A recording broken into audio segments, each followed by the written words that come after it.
Là où il n'y a pas de vision, le peuple périt. Cette phrase n'est pas de moi, mais de Franklin Roosevelt. Bienvenue à tous sur la chaîne de Jeunes Visionnaires.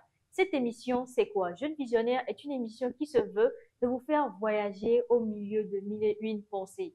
Inspirer, impacter au travers de paroles, d'actes et pourquoi pas d'anecdotes. Je suis Aurine Laetitia et c'est un plaisir de vous avoir ici.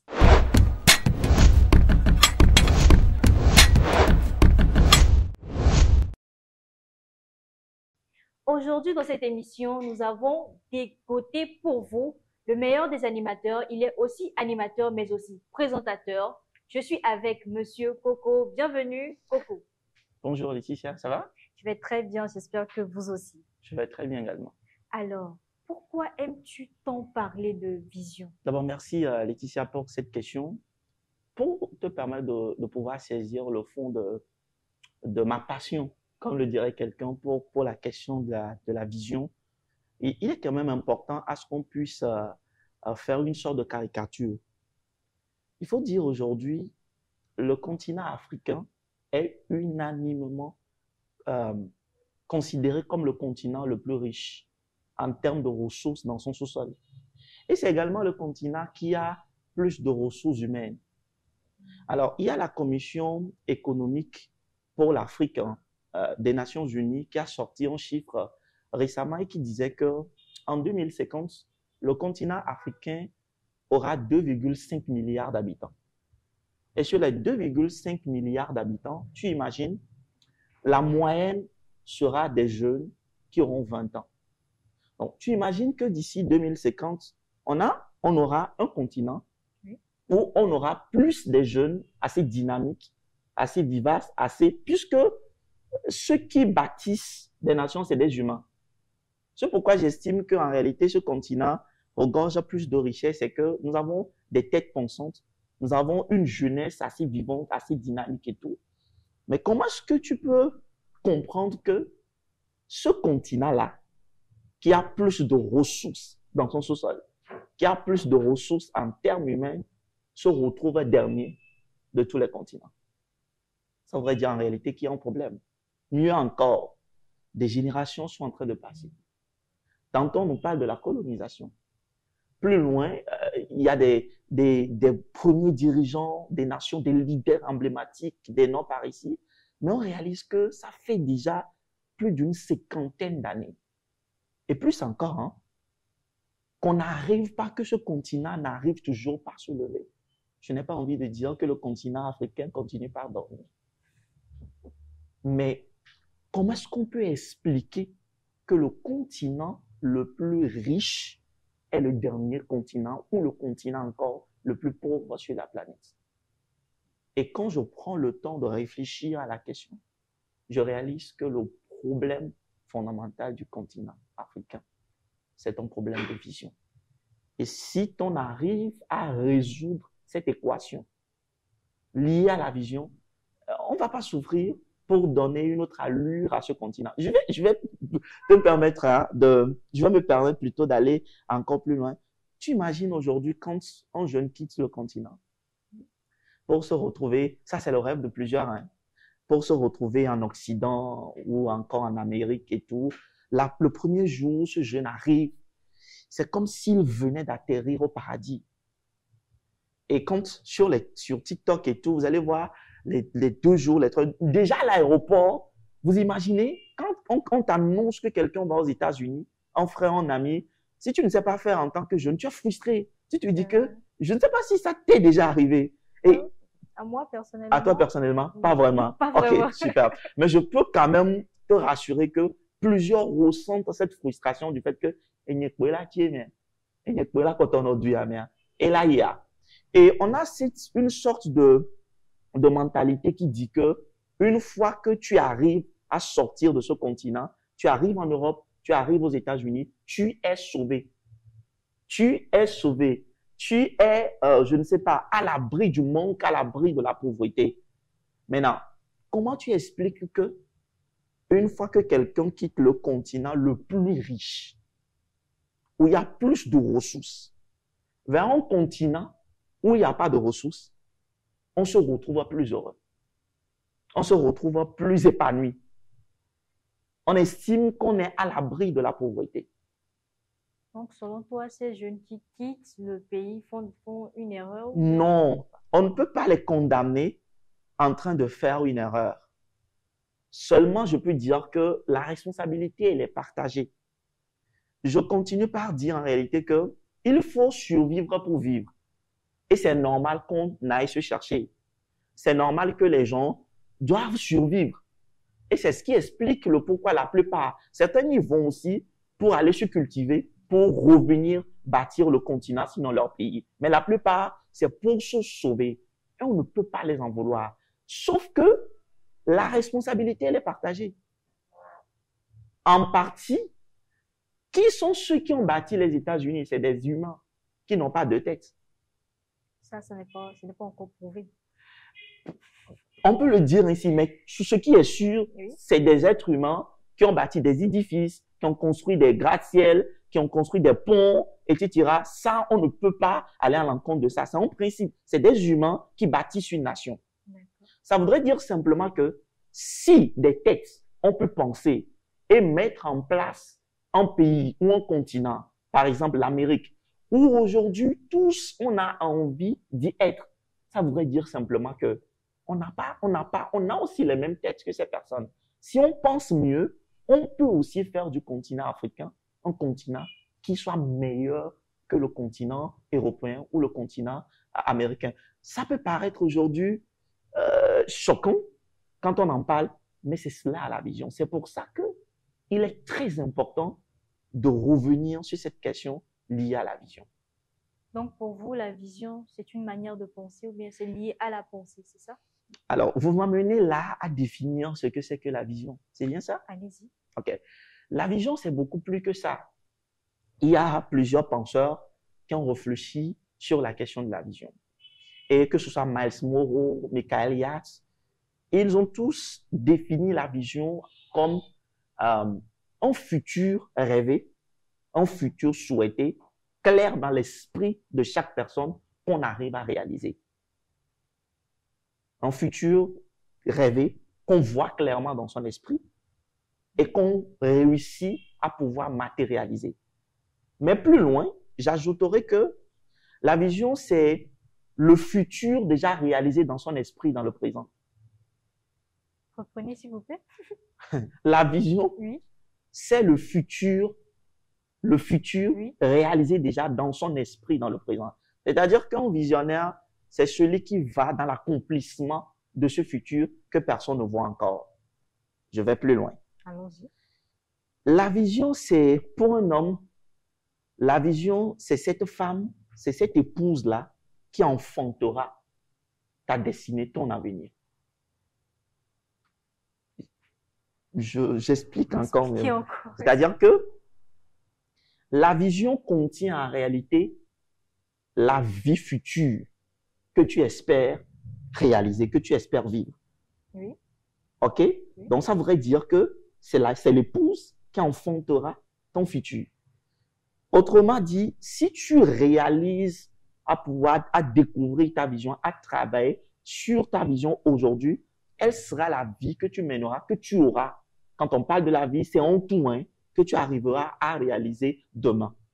Tu comprends un peu? Donc, si je comprends bien, la vision, c'est le fait d'attirer à soi une certaine pensée qu'on matérialise déjà dans le présent. C'est ça? En partie. En partie. Je l'explique encore autrement. D'accord.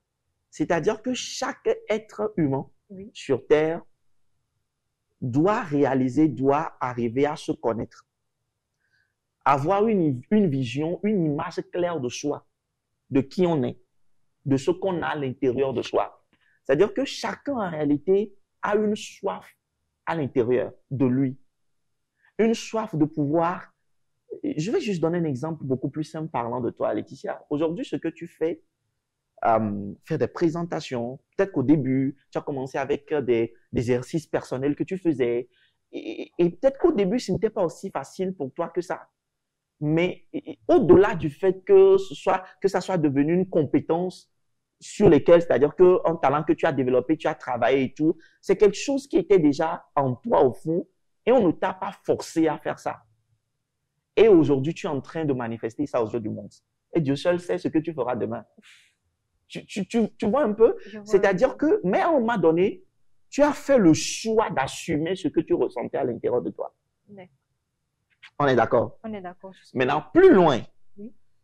Ce que tu es en train de faire aujourd'hui, qu'on le veuille ou pas, tu l'as déjà vu en fait, dans ton esprit, dans le sens où, quand tu te vois, toi seul dans la chambre en tant que Laetitia, tu te dis, je suis capable de faire ceci, je peux faire cela. Des fois, personne n'est là, mais peut-être, hein, je ne suis pas un prophète, mais je peux arriver à dire qu'il peut arriver des fois que tu sois dans ta chambre, où il est même déjà arrivé, où tu faisais des gymnastiques, tu faisais des choses, tout seul, il n'y a personne. Mais en réalité, il y a quelque chose en toi qui te prépare à te manifester au monde que nous sommes en train de voir aujourd'hui. Ça n'a pas commencé aujourd'hui. Ça a commencé par un conflit interne. Ça a commencé par une soif de se manifester aux yeux du monde. Donc, la capacité, je reprends ta question, oui. La capacité de réussir à connaître qui on est. Secondo, et à pouvoir arriver à connaître son environnement. Ça, c'est l'extérieur. Et à arriver à discerner ce qu'on peut apporter au monde. Et à le projeter dans le temps, c'est ce que nous appelons une vision. La vision, en réalité, doit être en conformité avec qui on est. Autrement dit, la vision, en réalité, est le don de soi au monde. D'accord. Ce qui veut dire que, si je comprends bien, ouais. Le danseur ne peut pas avoir une vision je sais pas, de prêtre. Super. Le danseur, en réalité, ne peut pas avoir une vision de prêtre. Je vais aller plus loin parce que le danseur, là, on peut appeler ça comme une fonction. Une fonction, c'est-à-dire que la personne danse et en a fait peut-être une fonction, une activité professionnelle et tout. Mais ce que j'essaie de dire, une personne qui a les habiletés de danse, oui. Et on l'appelle un danseur, naturellement ne peut pas finir, par exemple, comme un prêtre. Il y a ce qu'on appelle la logique, il y a des exceptions. D'accord. Maintenant, quand on parle de la vision, c'est ta valeur ajoutée au monde. Ce que tu vas apporter dans le futur et qui sera en réalité une source d'inspiration, une solution, une valeur ajoutée au monde. C'est aussi une particularité de la vision. Je donne encore quelques exemples. Il y a par exemple l'auteur de Bill Gates qui a créé Microsoft. Oui. Il y a de cela quelques années, personne ne pouvait imaginer, on a nos écrans cathodiques, des gros écrans et tout ça là. Mais ce monsieur, déjà dans son esprit, se voyait capable de pouvoir produire quelque chose, même si tout de suite, il ne le voyait pas encore de façon claire. D'accord.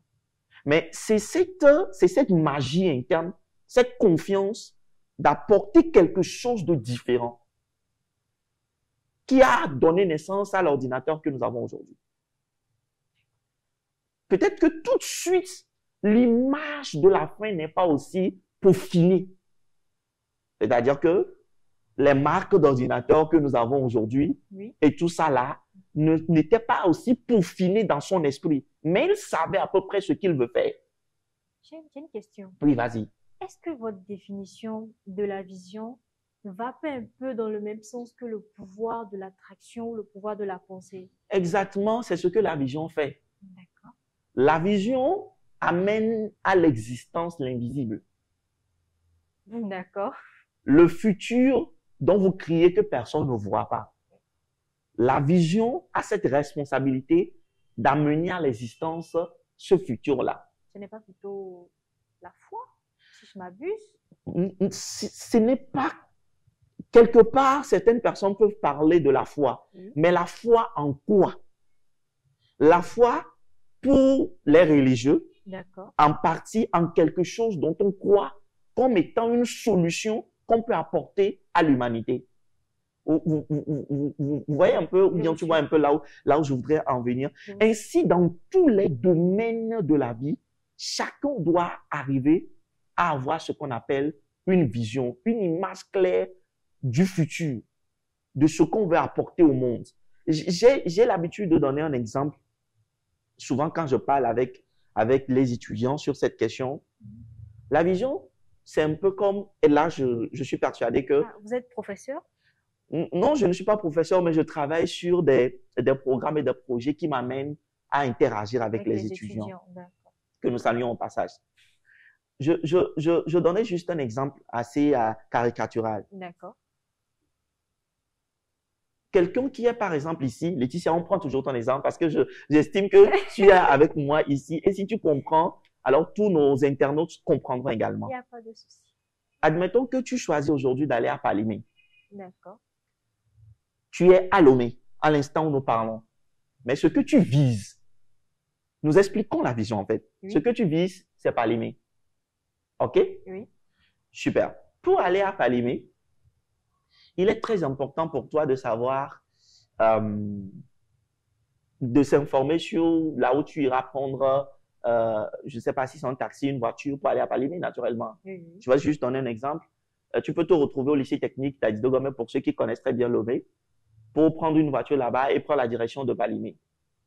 Celui qui veut aller à Palimé, en temps normal, ne peut pas prendre la direction de Kara. C'est pas possible. C'est pas possible. C'est pas possible. Non. Non. Ça voudrait dire que si réellement l'idée de Palimé est déjà dans ton esprit, ça conditionne tout. Quand une personne arrive tout à l'heure, certainement que dans d'autres émissions, on parlera un peu du pouvoir de la vision et des avantages de la vision. Et une personne qui va te dire, bah, Laetitia, j'ai une limousine, pendant que toi, tu t'apprêtes à aller à Palimé, mais ma limousine prend la direction de Kara. Tu vas pas accepter parce que tu vas pas à Kara.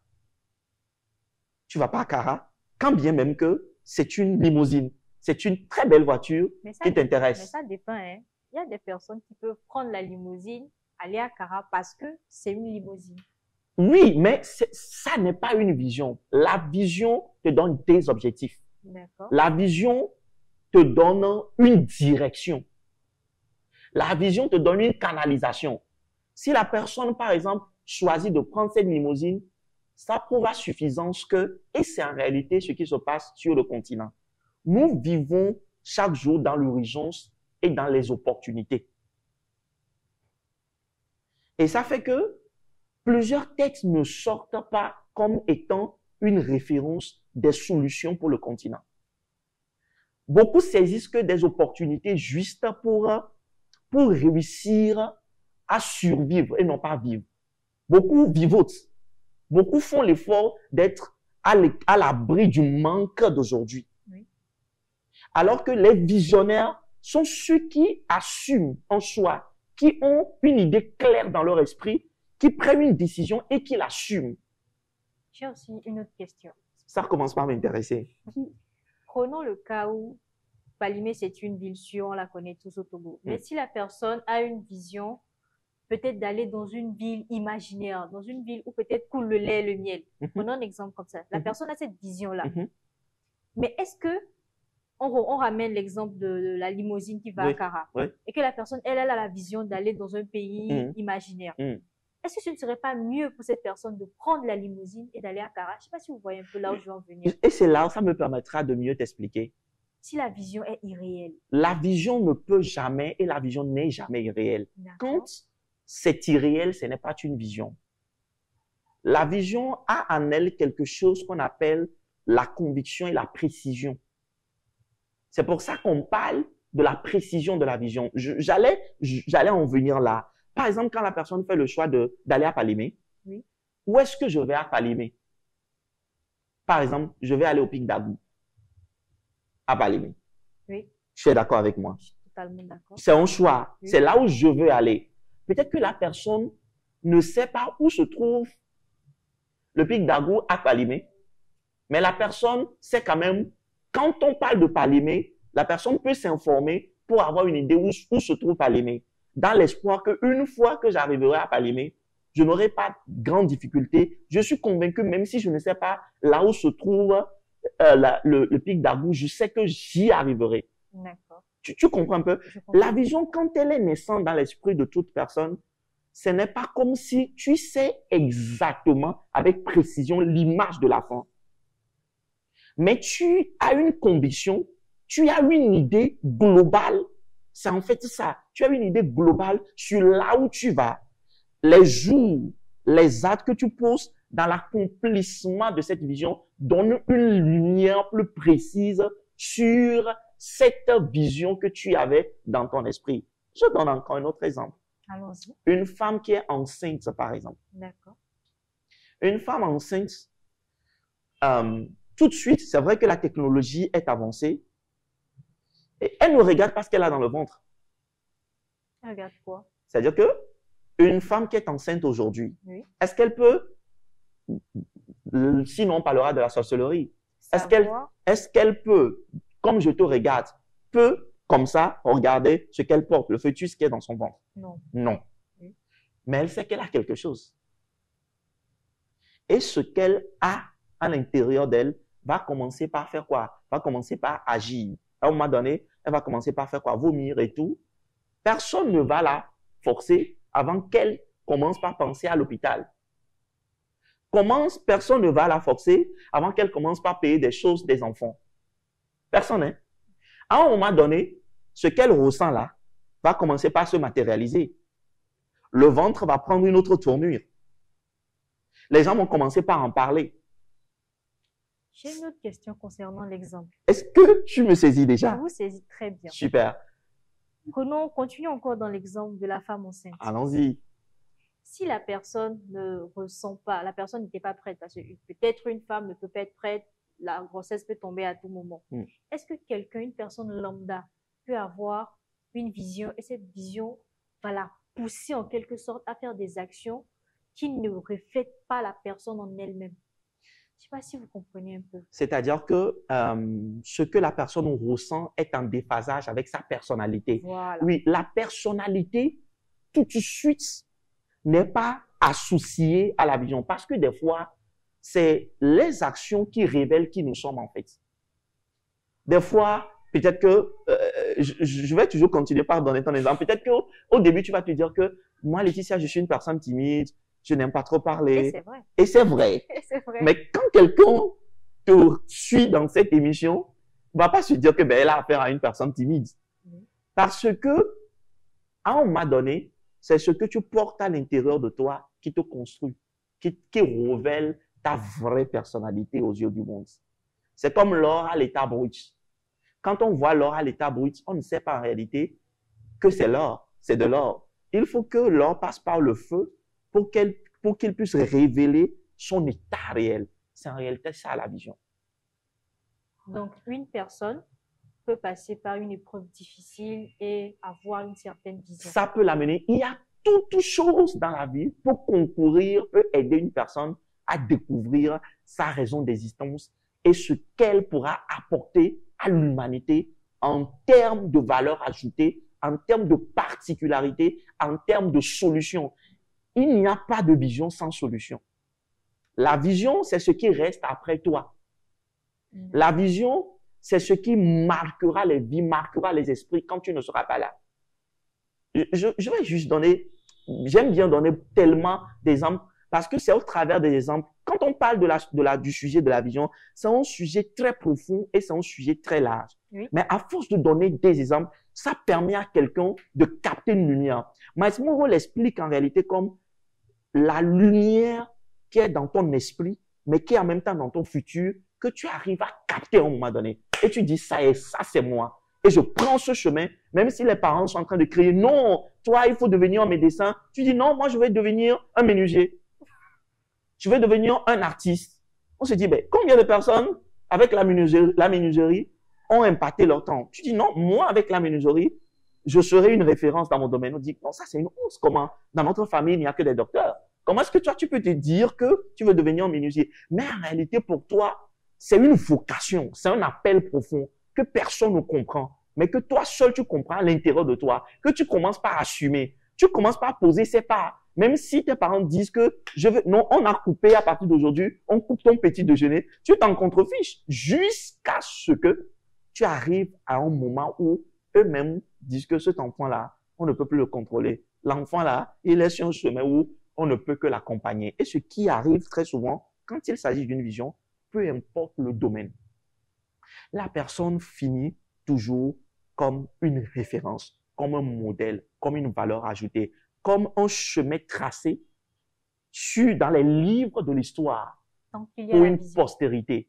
quand il y a la vision. Est-ce qu'on ne peut pas associer la vision au destin? Ah, Laetitia, tu m'amènes encore plus loin. Allons-y. Et je sais que j'ai commencé au début en parlant de la vision comme étant une épouse, l'épouse de votre destinée. D'accord. Et pour certaines personnes parlent du destin, certaines personnes parlent de leur destinée. Mais moi, j'aime beaucoup plus parler de la destinée parce que le destin, ça, c'est des écoles, hein. Mais pour moi, votre destin est façonnable par vous-même. Rien n'est préinscrit. Je te donne juste un exemple. Oui. Fais le choix tout de suite d'aller te mettre au beau milieu de la route et tu verras ce qui va se passer. Aïe, pourquoi faire? C'est-à-dire que si quelqu'un va se dire que bah, si mon destin, c'est que je ne mourrai pas, je ne mourrai pas. Il peut aller dire, je ne mourrai pas, je vais essayer. Vraiment. C'est là où je dis que tu peux façonner ton destin. C'est en cela que moi, je parle plutôt de la destinée. La destinée, pour moi, est la destinée, en de termes simples, c'est ce futur, c'est cet avenir qui n'est pas encore matérialisé aux yeux du monde, dont tu es en réalité l'acteur majeur ou l'actrice majeure qui va contribuer, le maître d'ouvrage qui va contribuer à sa manifestation aux yeux du monde.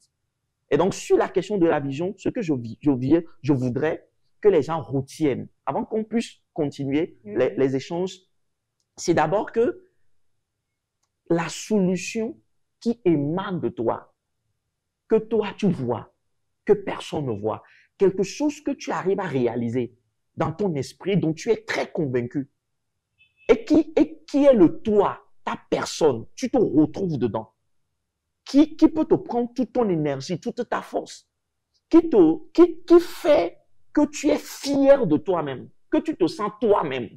En réalité, je n'ai pas envie d'évoquer Dieu, parce que chacun pourra définir Dieu à sa façon.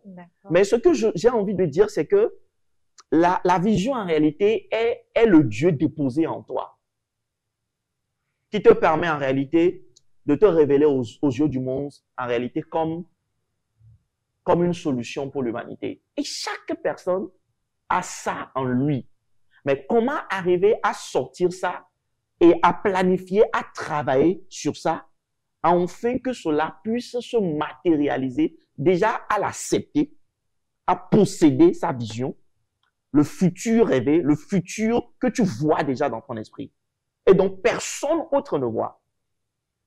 Et à travailler là-dessus, pour que cela puisse se matérialiser, c'est en fait ça le plus grand problème. Et c'est ça qui fait que beaucoup de personnes meurent avec d'abord le potentiel, cette capacité, cette force, cette énergie qu'ils ont en eux et qui devrait en réalité les amener à matérialiser leur vision aux yeux du monde. On parle de vision, on parle de matérialisation, de projection. Est-ce que réellement un visionnaire n'est pas en fait un rêveur? Et si c'est ça, quelle est la différence entre rêveur et un visionnaire? Tu poses une très très belle question. J'aime bien cette question. Il y a une très grande nuance, mais les deux se complètent.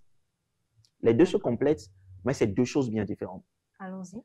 Par essence, quand on parle du rêve, puisque tu parles de rêveur, j'ai bien envie de parler du rêve, parce que c'est le rêve qui fait de cette personne un rêveur. Le rêve, par essence, est une sorte de songe. D'accord. C'est-à-dire que on peut définir le rêve de deux manières. Certaines personnes, c'est l'ensemble des songes qu'on a pendant qu'on dort. Oui. C'est également l'ensemble des aspirations, des désirs, des vœux, d'une volonté, d'un souhait qu'on veut en réalité arriver à réaliser. Un désir qu'on a vu dans son esprit, quelque chose qu'on a vu. Je rêve de devenir médecin, je rêve de devenir comme Barack Obama. Mais ce rêve peut-être le fruit du feu de cette vision dont vous parlez, peut-être. Le rêve ne peut pas être le fruit d'une vision. Allons-y. Mais la vision est le fruit d'un rêve. D'accord. C'est-à-dire que il ne peut pas avoir de vision sans rêve. Il ne peut pas avoir de vision sans rêve. Mais le rêve seul ne suffit pas pour devenir visionnaire. C'est ce que j'essaie d'expliquer. On va y arriver. D'accord.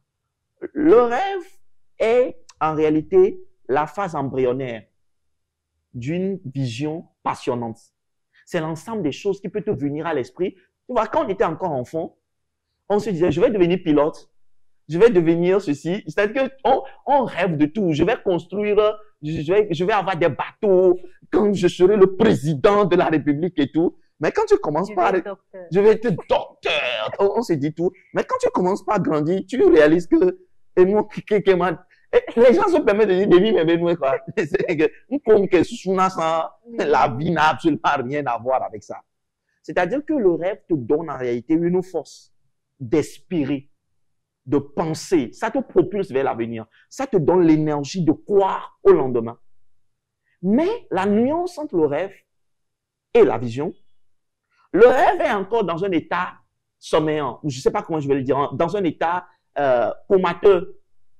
D'accord. Maintenant, la vision, c'est quand cette personne commence par assumer son rêve. Parce qu'on peut avoir plusieurs rêves. Mais quand la vision devient naissante, elle donne une allure spécifique à ce rêve. De tous les rêves, on finit par se retrouver dans quelque chose de spécifique et de particulier qui écarte plusieurs autres rêves et qui te focalise sur une seule chose. Je ne sais pas si tu comprends. Oui, je comprends. À partir du moment où la vision commence par naître.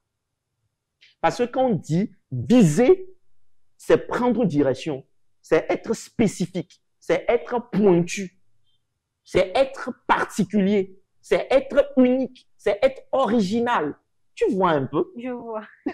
Tu me suis un peu? Non, en fait, je parle de ce que j'aime le plus et donc, naturellement, puisque je suis dans mon élément, Oui. je ne peux pas manquer de mots pour l'exprimer. Tu vois, non?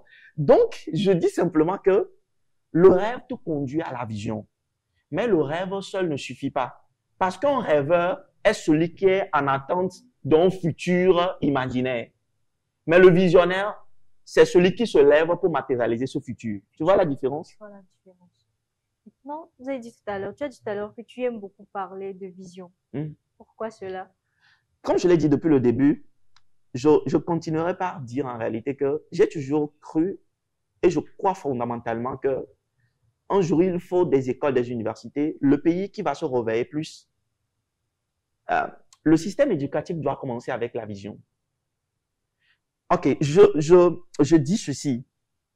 Il y a un alpiniste américain que j'aime beaucoup, oui, qui a été, et qui demeure d'ailleurs aveugle. Il a un handicap, comment on dit ça, un handicap au niveau de son œil, il ne voit pas, mais il a été le premier à atteindre le sommet Everest. Eric Weimeyer, un aveugle, mais qui atteint le mont Everest. Ce que des hommes qui ont les deux yeux, qui sont en bonne santé, qui sont robustes, ne feront jamais. Tu comprends en réalité que ce n'est pas une question d'œil, mais c'est une question, le vrai aveugle, ce n'est pas celui qui a un handicap au niveau de sa vue, mais c'est celui qui a les deux yeux ouverts mais qui ne voit pas. Le visionnaire, c'est celui qui voit. Et je dis souvent, et je dis toujours que le souci de l'Afrique, c'est que l'Afrique est remplie que des aveugles. Le continent, ça peut choquer, mais c'est une vérité. Et je l'explique, quand on est aveugle, oui, on ne peut que se cogner. Chacun n'est pas sur son chemin. Chacun ne voit pas l'opportunité avec laquelle elle est venue. On se saisit que d'une seule opportunité créée par un visionnaire. Tout le monde veut s'accrocher à ça. Tout le monde veut travailler pour quelqu'un. Alors que chacun porte en lui en réalité des entreprises. Certaines personnes sont appelées certes à être des managers, des très bons managers, à gérer une vision, la matérialisation d'une vision. Mais tous ne peuvent pas être des managers, tous ne peuvent pas travailler dans une entreprise. Il y a des gens qui ont cette capacité de créer, d'inventer, d'innover, d'amener à l'existence des choses incroyables. Vous voyez un peu? C'est pour ça que j'explique que tant que chacun ne verra pas clairement ce pourquoi elle est sur Terre, et tant que chacun ne va pas l'assumer au prix de sa vie, parce que c'est ça le sacrifice de la vision. Les gens vont dire, c'est comme tu es en retard, c'est comme les choses n'arrivent pas comme cela devrait arriver, mais en réalité, ce n'est pas en fait le cas. Le visionnaire doit toujours assumer sa vision et doit l'assumer jusqu'à ce qu'elle se matérialise aux yeux du monde. Et donc, pour finir, je dis simplement que il est fondamental que le continent africain puisse réfléchir à cette question, commençant par notre pays d'ailleurs, à cette question fondamentale de la vision, où depuis le banc, les cours primaires, que c'est carrément une science, hein, qu'elle soit vraiment développée, afin qu'on puisse inculquer cette lumière dans l'esprit des enfants depuis le bas âge. Comment tu expliques que, par exemple, dans des pays comme en Belgique aujourd'hui, où depuis le bas âge, quand l'enfant commence par, et dans d'autres pays comme en Chine et tout, déjà à 5 ans, on voit les réflexes de l'enfant et on commence par le mettre dans un milieu où on le met en contact avec ses aspirations. Où l'enfant qui dira par exemple, un homme qui va dire par exemple que je veux devenir un vendeur d'Aïmolu, je donne un exemple, ça ne surprend personne, ça ne choque personne. Personne ne se mettra à se moquer de cet enfant. On comprend en réalité que c'est quelque chose qui émane de son homme intérieur. Et on canalise, on l'accompagne à matérialiser ça. C'est pour ça que vous allez voir un vendeur d'Aïmolu qui peut être là et qui aura peut-être 50 personnes, 100 personnes qui vont travailler pour lui. Et il peut être à mesure de les payer 100 000 chacun ou 200 000 chacun. Tout est question de vision. Donc, si je comprends bien, la maladie de la jeunesse africaine, c'est le manque de vision. Je ne vais pas dire que la jeunesse. Je vais dire simplement que le défi est le grand souci, la maladie, et je vais le mettre beaucoup plus comme étant le défi à relever, que le continent doit relever, c'est le défi de la vision.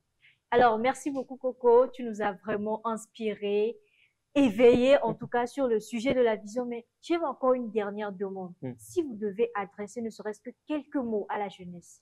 Alors, je dirais simplement à la jeunesse que l'Afrique et le Togo nous appartient. Parce que nous, avant tout, on est au Togo. Le Togo nous appartient.